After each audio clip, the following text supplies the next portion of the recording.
நம்முடைய வீட்டில் நீங்கள் நான்லாம் என்ன சார் சாப்பிட்டோம்?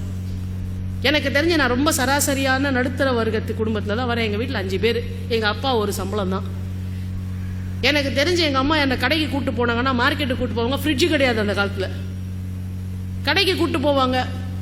கண்டிஷன் முதல்ல என்ன தெரியல, நான் என்ன பெரிய 5ஆம் கிளாஸ் 6ஆம் கிளாஸ் படிக்கிற குழந்தை. அப்போ கடைக்கு கூப்பிட்டு போகும்போதே வர்ற வழியில் அங்கே வந்து வெயிட்டு தூக்க மாட்டேன் அது இதுன்றதை தான் கடைக்கு வராதேம்பாங்க.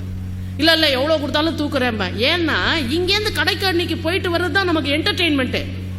அந்த அளவுக்கு என்டர்டெயின்மெண்ட் இல்லாமல் தான் நம்ம இருந்தோம். போகிறோம்போ சார் இந்த பக்கம் ஒரு 10 கிலோ மூட்டை, இந்த பக்கம் ஒரு 10 கிலோ மூட்டை சார். சேனக்கிழங்கு, சேப்பங்கிழங்கு, கருணக்கிழங்கு இதெல்லாம் கிழங்கு வகைகள் ஒரு பக்கம். சாதாரண பச்சை காய்கறி 20 கிலோ மூட்டையை நான் தூக்கிட்டு வருவேன். ஐயோயோ என் குழந்தை 20 கிலோ மூட்டை தூக்குதேன்னு எங்கள் அம்மா ஒரு நாள் கூச்சப்பட்டிருப்பேன். தூக்கட்டும் 20 கிலோ மூட்டையை, இன்னைக்கு 20 கிலோ மூட்டையை தூக்கலன்னா நாளைக்கு வாழ்க்கை பாரத்தை என் குழந்தையால சுமக்க முடியாம போட கஷ்டப்படட்டும் நினைச்சாங்க. யூனிஃபார்ம் வெக்கமா இருக்கும் சார். யூனிஃபார்ம் சாக்ஸ்ல எலாஸ்டிக் போயிடும். ரப்பர் பேண்ட் போட்டு அந்த சாக்ஸை நிறுத்த வச்சுட்டு போயிருக்கோம். நம்மள எத்தனை பேருக்கு ஞாபகம் இருக்குல்ல? வீட்டுக்கு வந்த உடனே அந்த சாக்ஸை கட்டணும்னாக்க அந்த இடத்துல அந்த ரப்பர் பேண்டோட கோடு விழுந்திருக்கும், ரத்தம் கட்டி போய். யூனிஃபார்ம் கேஸ்மெண்ட் யூனிஃபார்ம் தச்சு கொடுத்தாங்கன்னா ஒரு வருஷம் அந்த யூனிஃபார்ம் சாயம் போயிடுச்சுன்னா எங்க அம்மா கூச்ச நாச்சம் இல்லாம அதை பிரிச்சு உள்பக்கத்தை வெளிப்பக்கமாவும் வெளிப்பக்கத்தை உள்பக்கமாவும் மாத்தி தச்சு கொடுப்பாங்க. சைட்ல அந்த இடையூர்ல வர இடத்துல அந்த சாயம் போன இடம் தெரியும். மானரோசம் பார்க்காம அதை தான் போட்டுட்டு போவோம். ஐயோ 4 குழந்தை எதிர என் குழந்தை மட்டும் கொஞ்சம் சாயம் போன ட்ரெஸ் சத்தியமா எங்க அமைச்சல அவஸ்தைப்படட்டும், அவமானப்படட்டும். அப்பதான் நல்ல சட்டை போடுறதுக்காக உழைக்கணும்ன்ற சிந்தனை வரும் என்று என் தாய் நினைத்தாள்.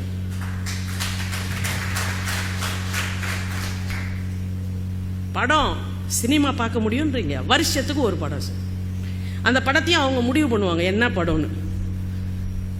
முக்காவாசி அது திருமலை தென்குமரி இந்த ரேஞ்சில் இருக்க படமா இருக்கும். எல்லாம் காமெடி படம், ஏதாவது மெட்ராஸ் டு பாண்டிச்சேரி இந்த மாதிரி ஏதாவது ஒரு சினிமாவாக இருக்கும். வெள்ளிக்கிழமை விரதம் இந்த மாதிரி ஏதாவது ஒரு படமாக இருக்கும். இந்த படத்துக்கு போகும்போது முதல்ல சொல்லி அனுப்புவாங்க 1:30 டிக்கெட்டு, 1:60 டிக்கெட் கிடைச்சா போகக்கூடாது. மரியாதைக்கு வீட்டுக்கு வந்துடும், நாளைக்கு போய் பார்த்துக்கோங்க. 5ஆவது நாள் கூட்டம் கம்மியாக இருக்கும், 30 பைசா எக்ஸ்ட்ரா தர முடியாது. பெரிய சாமி வேண்டது எதுக்காகனா, ஐயோ சாமி 1:30 டிக்கெட் கிடைக்கணுமே, இல்லைன்னா வீட்டுக்கு போகணுமே இருக்கும். இல்லைன்னா நிர்தாட்சியமாக திருப்பி கூப்பிட்டு வருவாங்க சார். அப்படியே பரிதாபமாக அந்த 1:60 டிக்கெட்டை பார்ப்போம். கொஞ்சம் கூட எங்கள் அம்மாவுக்கு மனசு இறங்காத, அந்த மன நடுக்கமே அவளுக்கு இருக்காது. அப்படியே நடத்தி கூப்பிட்டு வருவாங்க 1 கிலோமீட்டர். சபிப்போம், படுபாவி, கொஞ்சமாவது மனசு பாரு, கல் மனசு, கவலையே பட மாட்டேன். 5ஆவது நாள் மறுபடியும் கூப்பிட்டு போவோம். 1:30 டிக்கெட் உட்காந்துப்பாரு.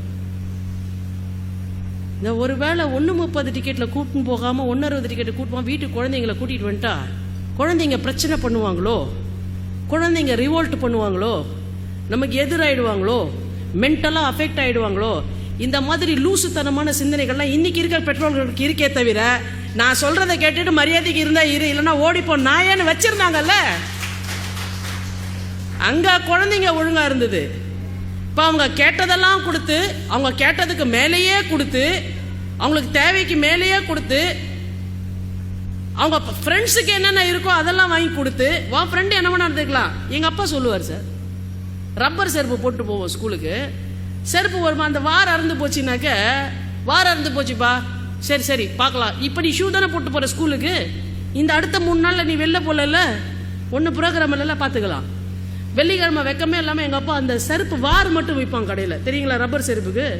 அந்த வார் வாங்கிட்டு வந்து இந்த வாரம் மாற்றிக்கும் பாரு, ஆத்திரமா வரும். படுபாய் ஒரு புது செருப்பு வாங்கி தர மாட்டேங்குது, கோவம் வந்துருக்கு சார். ஆனால் நீங்கள் நினச்சி பார்க்கும்போது எங்கள் அப்பா மட்டும் புது செருப்பு வாங்கி கொடுத்துருந்தான்னு வச்சுக்கோங்களேன், வாழ்க்கையில் நான் பிஞ்ச செருப்பாக தான் இருந்திருப்பேன்.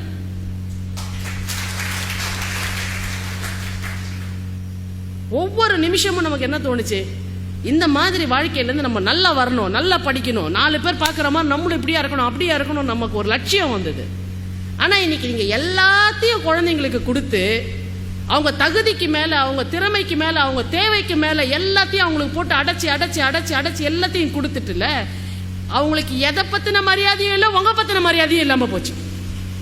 அப்பா அம்மானா கொஞ்சம் கூட மரியாதை இல்லாமல், so what, it's your duty, all the parents are doing it, you are also doing இட்னு நுனி நாக்கில் இங்கிலீஷ் பேசுறாங்களே தவிர பட்டுன்னு ஒன்று வைக்கணும் போல இருந்தால் கூட நம்மளால் அடிக்க முடியாது. ஏன்னா நம்முடைய அறிவுஜீவிகள் எல்லாம் மேடைக்கு வந்து இன்னைக்கு என்ன சொல்லிட்டாங்க, குழந்தைகளை எப்பொழுதும் பாசமாக நடத்த வேண்டும், கண்டிக்க கூடாது, அவங்கள வந்து கட்டுப்படுத்த கூடாது, அவங்க இஷ்டத்துக்கு தான் ஆடணும், உங்க இஷ்டத்தை எதையுமே அவங்க கிட்ட சொல்லக்கூடாதுன்னு சொல்லி சொல்லி வழி நடத்துவதற்கு பதிலாக தருதலைகளை குழந்தைகளாக வீட்டில் வளர்ப்பதற்கு தான் அறிவுஜீவிகள் இன்றைக்கு உதவி இருக்கிறார்கள். எனக்கு தெரிஞ்சு என் பொண்ணு ஒரு நாள் டிஃபன் பாக்ஸ்ல சாப்பாடு கட்டி கொடுத்தேன், எடுத்துட்டு அப்படியே வந்து ஒரு ஒரு குறிப்பிட்ட பொரியல் அவளுக்கு பிடிக்கல, எடுத்துட்டு வந்து என்ன பண்ணா தெரியுங்களா, நான் இன்னைக்கு சொல்றேன் சார், அப்படியே அங்க வீட்டில் இருக்க அந்த டஸ்ட்பின்ல கொண்டு வந்து போட்டா. நான் எங்கேயாவது ஒரு இடத்துல நம்ம இறங்கி அவங்களுக்கு பாட சொல்லி தானே சார் தரணும். இன்னைக்கு நம்ம வசதியா இருக்கும், 2 கை பொரியலை போட்டா நம்ம ஒன்றும் ஏழை ஆயிட போறது இல்லை. போய் டக்குன்னு பார்த்தேன், என்னடி இது இப்படி போட்டு வச்சிருக்க, மா சும்மா இருமான்னு அப்படியே அந்த பொரியலை அள்ளுனேன் சார். குழால கழுவி எடுத்து வச்சு சாப்பிட ஆரம்பிச்சேன். ஐயோ ஐயோ ஐயோ ஐயோண்ணா. நான் சொன்னேன், பொரியல் வந்து உனக்கு அவ்வளோ கேவலமா போச்சா? மாசத்து கடைசி 10 நாள் பொரியல் இல்லாம 2 கடையில் கொடுக்குற கருவேப்பிலை, கொத்தமல்லி, இஞ்சி இதை வச்சு தொகையில் அடிச்சு சாப்பாடு சாப்பிட்டு வாழ்ந்திருக்கியாடி நீ? பொரியலை தூக்கி போடுவியா நீ? நாங்க அப்படி வாழ்ந்ததில்லை. இந்த வீட்டில் இனிமே பொரியல் குப்பை தொட்டியில இருந்து அதை நான் எடுத்து சாப்பிடுறது நீ ஞாபகம் வச்சுக்கன. அன்னில இருந்து பொரியலை கொட்டுறதை நிறுத்தினா என் பொண்ணு.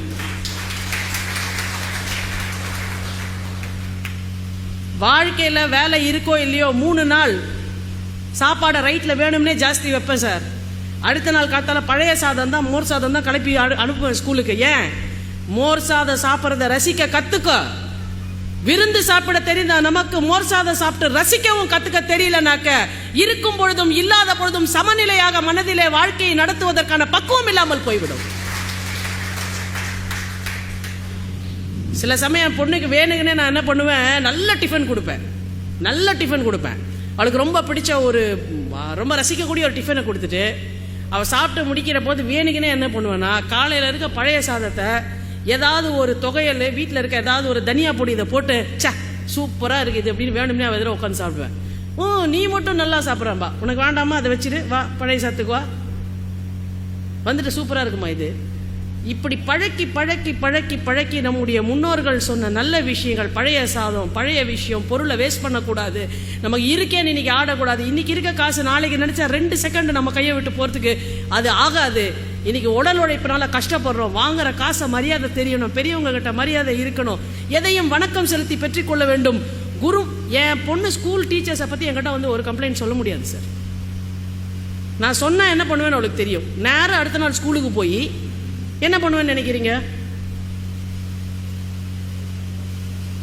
இன்றைக்கு ஒரு பெரிய கூட்டம் என்ன பண்ணிடுச்சுனாக்க, ஒரு குழந்தை ஒரு கம்ப்ளைண்ட் சொல்லுச்சுன்னா உடனே போய் அதை எப்படி ஹேண்டில் பண்ணுறதுன்னே கிடையாது. நேரம் அடுத்த நாள் ஸ்கூலுக்கு போவேன், டைம் கேட்டுப்பேன், வெயிட் பண்ணுவேன், ஒரு 2 நிமிஷம் பேசலாமான்னு கேட்பேன்.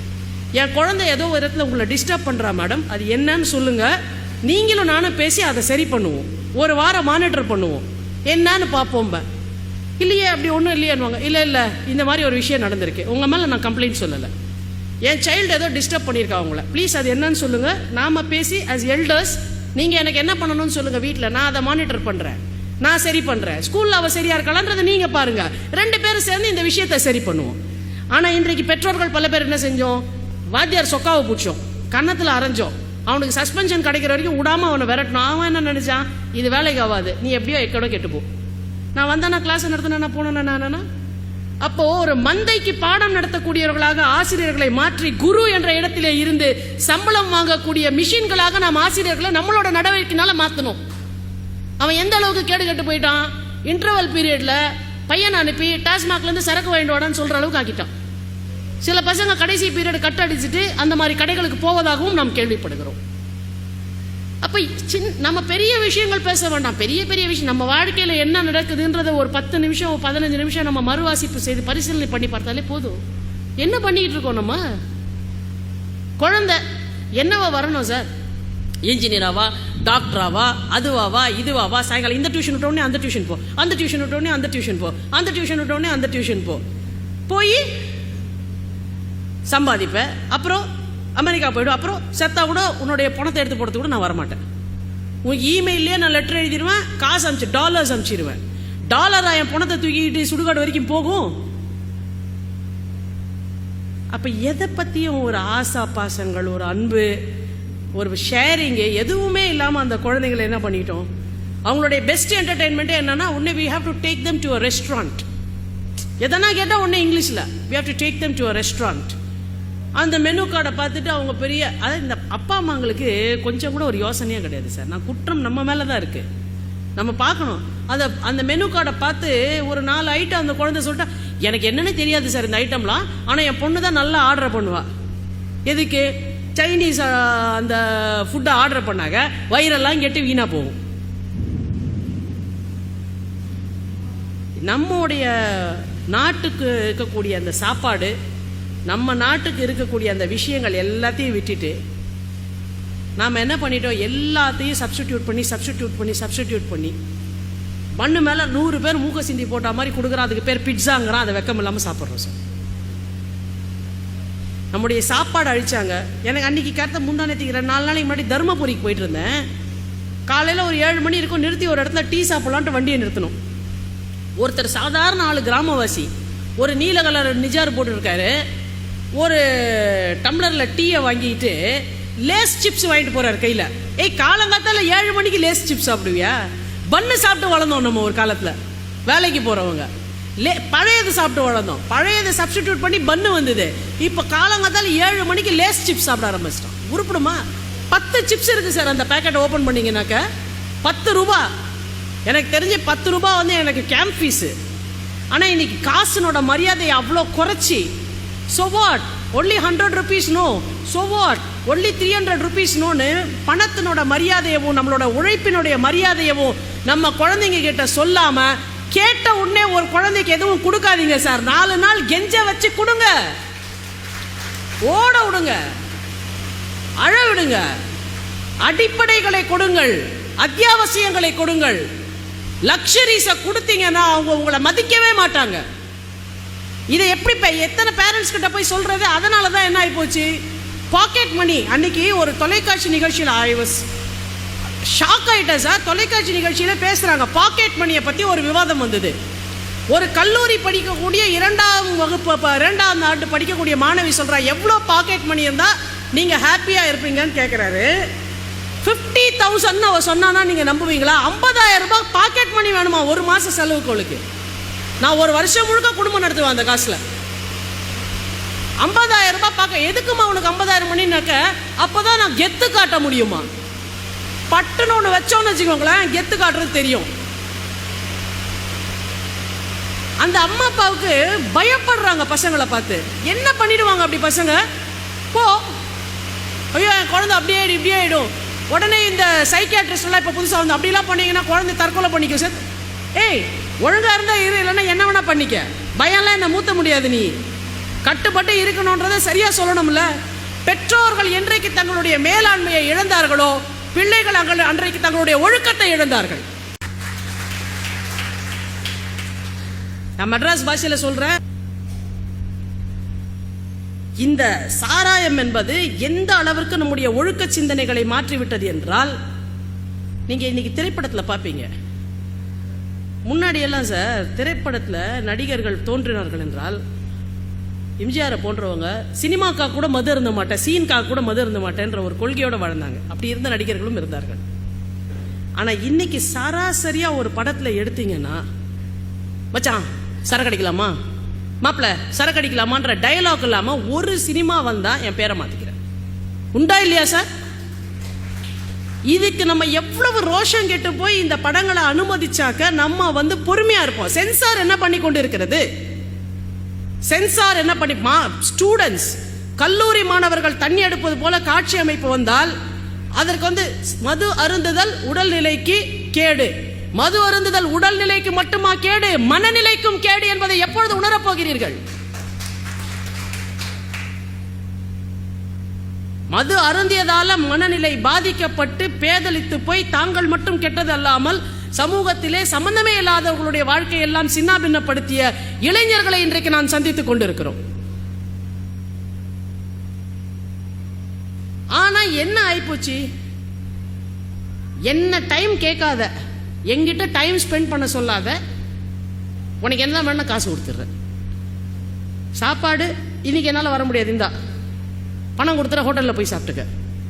எல்லாத்தையுமே ஹோட்டல்லையும் ரோடுலையும் பக்கத்து வீட்லையும் கிளப்லையும் பார்த்துக்கலன்னா வீடுன்றது எதுக்காக? அப்புறம் நம்முடைய வீடுகளை பலமுடைய களங்களாக நாம் மாற்ற தவறிவிட்டோம், காக்க தவறிவிட்டோம் என்பதனால் சமூகம் நம்முடைய குழந்தைகளுடைய வாழ்க்கையில் அதிகமாக ஊடுருவி அவர்களை சின்னாபின்னப்படுத்திக் கொண்டிருக்கிறது என்பதை நாம் மறந்துவிடக்கூடாது.